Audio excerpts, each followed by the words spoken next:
여러분 안녕하십니까? 뉴스투데이 제주입니다. 제주를 상징하는 해녀 문화가 세계적으로 그 가치를 인정받게 됐습니다. 유네스코의 심사기구가 제주 해녀 문화의 인류 무형 문화유산 등재를 권고했습니다. 김현선 기자의 보도입니다. 제주 문화를 대표하는 해녀. 유네스코 세계유산위원회가 제주 해녀 문화를 인류 무형 문화유산으로 등재하도록 권고했습니다. 이달 말 에티오피아에서 열릴 제11차 유네스코 정부간위원회를 앞두고 무형유산 등재 여부를 평가한 결과입니다. 공동작업과 연대정신 등 독특한 공동체 정신을 높이 평가했습니다. 자연에 순응하면서 이제 물질을 하는 그런 생태주의 문화, 세계적으로 독특한 여성 중심의 공동체 문화, 유네스코가 지향하는 어떤 지속 발전성 있는 가능한 그런 어떤 정신에 부합한다고 해서 제주도와 문화재청은 지난 2011년부터 문화유산 등재를 추진해 왔습니다. 2013년 한국 대표 종목으로 선정돼 재작년 등재 신청서를 유네스코에 제출했습니다. 제주도는 해녀 문화의 중장기 발전 전략을 추진하는 등 등재 이후를 준비하고 있습니다. 어업적인 측면하고 문화적 측면 양쪽이 다 같이 가야 보존 전승이 될 것인데요. 지속 가능한 발전 모델에 걸맞는 해녀들의 작업 또 이러한 것들이 해녀의 잠수의 어촌계가 중심이 돼서 좀 앞장서야 될 것 같습니다. 제주 해녀 문화의 등재가 최종 결정되면 우리나라에서는 19번째, 제주에서는 칠머리당 영등굿에 이어 두 번째 세계 인류 무형 문화유산이 되게 됩니다. MBC 뉴스 김현선입니다.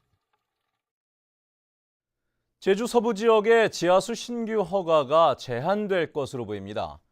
제주도는 지하수 취수 허가량이 지속 이용 가능량을 초과한 제주시 애월읍과 한림읍, 한경면과 서귀포시 대정읍의 사설 지하수 신규 허가를 제한하는 지하수 관리 조례 개정안을 입법 예고했습니다. 개정안에는 취수 허가량이 한 달에 15,000톤 이상인 사업장은 연장 허가를 신청할 때 지하수 영향 조사서를 제출하는 내용도 포함됐습니다. 제주 여행을 하면서 다양한 여행객들과 만날 수 있고 또 가격도 저렴한 게스트하우스가 요즘 인기를 끌고 있는데요. 그런데 뚜렷한 법적 규제가 없다 보니 소비자 피해도 속출하고 있어 주의가 필요합니다. 박주영 기자의 보도입니다. 서귀포시 한 게스트하우스의 홈페이지입니다. 남용환 씨는 이곳에서 나흘 동안 머물겠다며 예약을 한 뒤 계약금 5만 원을 송금했습니다. 하지만 제주행 비행기를 타기 직전 다른 게스트하우스로 가라며 문자 메시지를 보내왔고 계약금도 돌려주지 않았습니다.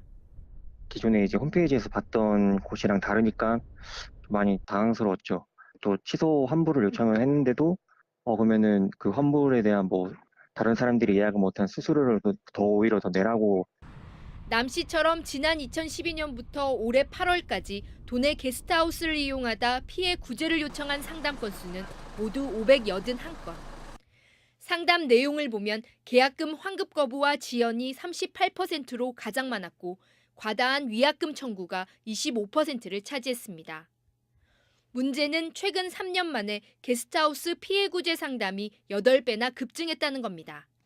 가격이 좀 저렴하니까는 이용자가 또 많이 늘어났던 부분이 한 요인이고 또 무엇보다도 이게 이제 그 소비자 분쟁 해결 기준하고 그 자체 약관 규정의 차이에 의해서 이렇게 분쟁이 많이 발생한다고 봅니다.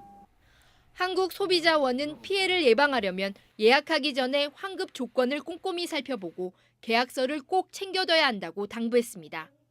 MBC 뉴스 박주연입니다. 제주시 오라 관광단지 개발 사업자인 JCC가 최근 제기된 의혹들과 관련해 허위성 폭로와 비난이라며 매우 안타깝다는 공식 입장을 발표했습니다.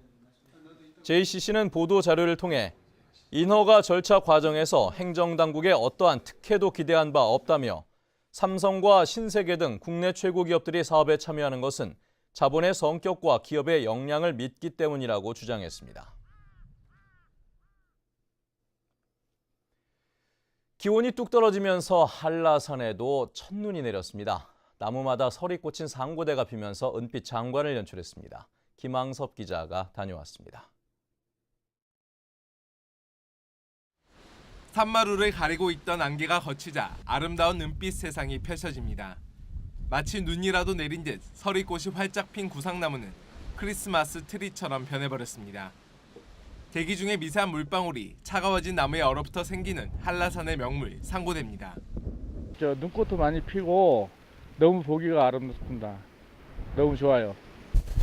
한라산의 기온이 영하로 떨어진 가운데 이곳 윗세오름에는 아름다운 눈꽃이 피어 설국의 장관을 이뤘습니다. 나뭇가지마다 솜사탕을 얹어놓은 듯한 절경. 절정을 맞은 단풍을 보기 위해 한라산을 찾은 등산객들에게는 뜻밖의 선물입니다. 가을과 겨울이 공존하는 아름다운 풍경은 잊을 수 없는 추억을 안겨줍니다. 올봄에 여기 왔었어요. 철쭉 폈을 때 왔는데 너무 좋아서 가을에 한번 꼭 와보고 싶었어요. 근데 왔는데 또 첫철 이렇게 눈꽃을 볼 수 있어서 정말 감동적이고 너무 행복합니다. 가을을 화려하게 수놓았던 오색 단풍을 뒤로한 채 하얀 옷으로 갈아입은 한라산은 이제 겨울의 문턱으로 들어서고 있습니다. MBC 뉴스 김항섭입니다. 기초 질서를 위반한 외국인 관광객이 크게 늘었습니다. 제주도 자치경찰단에 따르면 올 들어 성산 일출봉과 바오젠 거리 등 주요 관광지에서 적발된 외국인 기초질서 위반 사범은 795명으로 작년보다 19배 급증했습니다. 유형별로는 무단횡단이 647명으로 가장 많았고 담배꽁초와 오물 투기 등이 뒤를 이었습니다.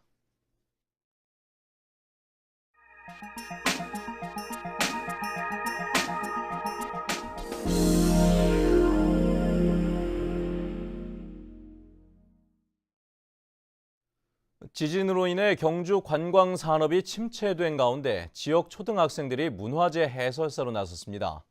외국인 관광객에게 우리 문화재를 알리는 홍보 도우미 역할도 톡톡히 해내고 있다고 합니다. 포항 MBC 장미쁨 기자입니다.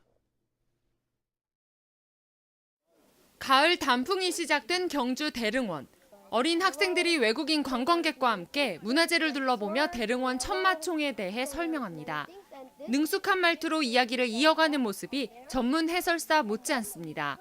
We tried to open that big tomb first. Yeah, but that was so big, so we opened this first at practice. Is this another king? Yeah, King's tomb? yeah. But inside here, there was so many beautiful and fantastic artifacts.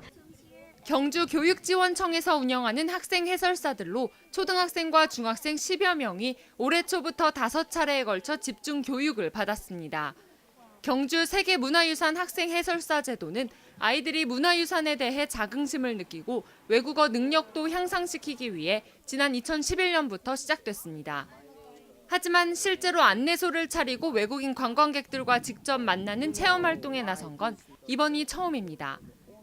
학생들의 반응도 좋은 편입니다. 좋은 기회인 것 같고 더 많이 배워서 다른 사람들한테 알려주고 그다음 이게 맞춰도 더 열심히 노력해서 최대한 역사를 많이 공부하고 영어로 말할 수 있도록.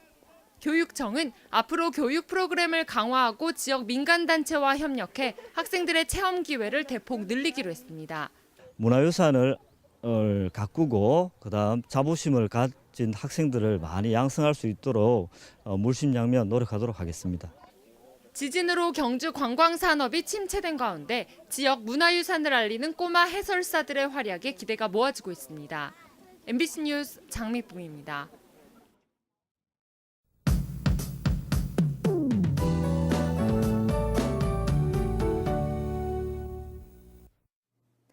네, 오늘 아침 어제보다 더 춥습니다. 올 가을 들어 가장 낮은 기온을 보이고 있는데요. 찬바람이 불면서 체감온도는 2도가량 더 낮은 모습이고요. 한낮에도 대체로 쌀쌀한 날씨가 이어지겠습니다. 다행히 내일 낮부터는 기온이 오르면서 때이른 가을 추위는 점차 누그러지겠고요.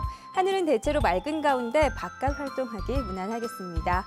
다음은 자세한 지역별 날씨입니다. 네, 출근길 북부 지역의 기온 5도까지 내려가 있는데요. 낮 기온은 9도에서 14도로 동네별 기온차가 조금 나겠습니다.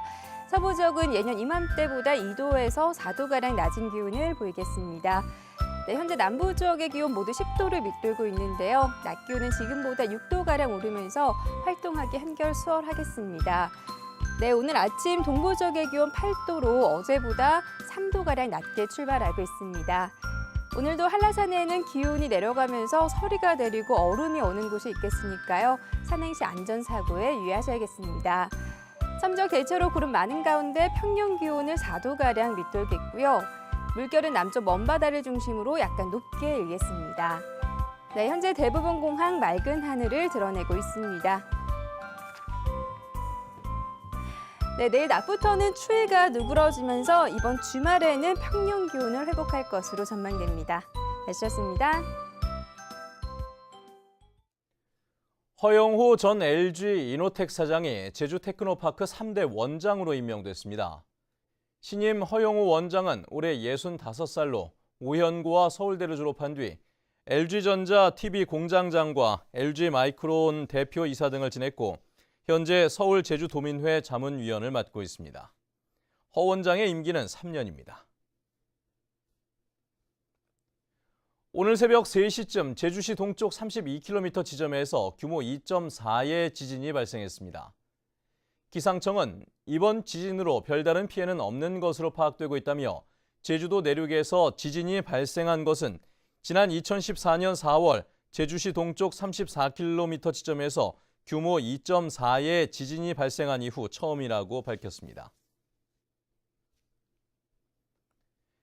간첩 혐의를 뒤집어썼다 재심에서 32년 만에 누명을 벗은 모녀에게 항소심에서도 무죄가 선고됐습니다.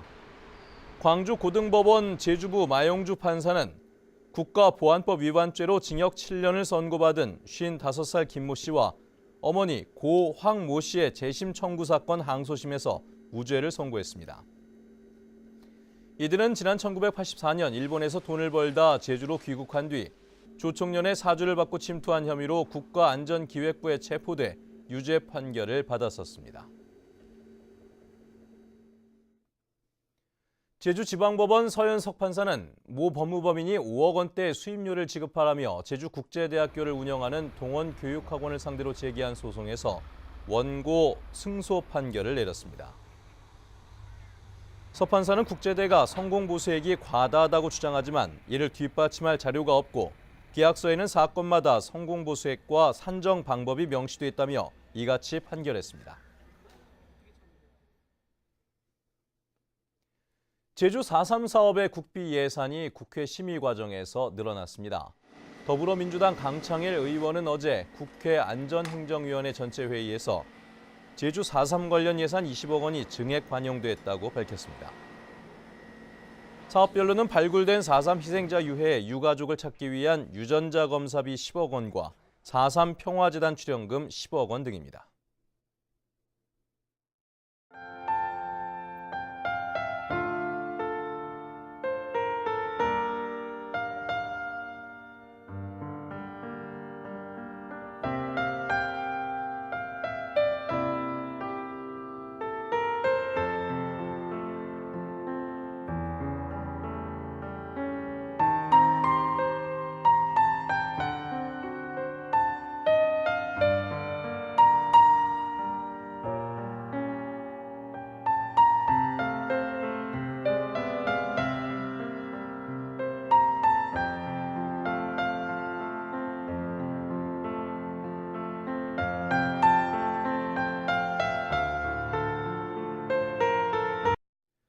네, 뉴스투데이 제주를 마칩니다. 시청해주신 여러분 고맙습니다.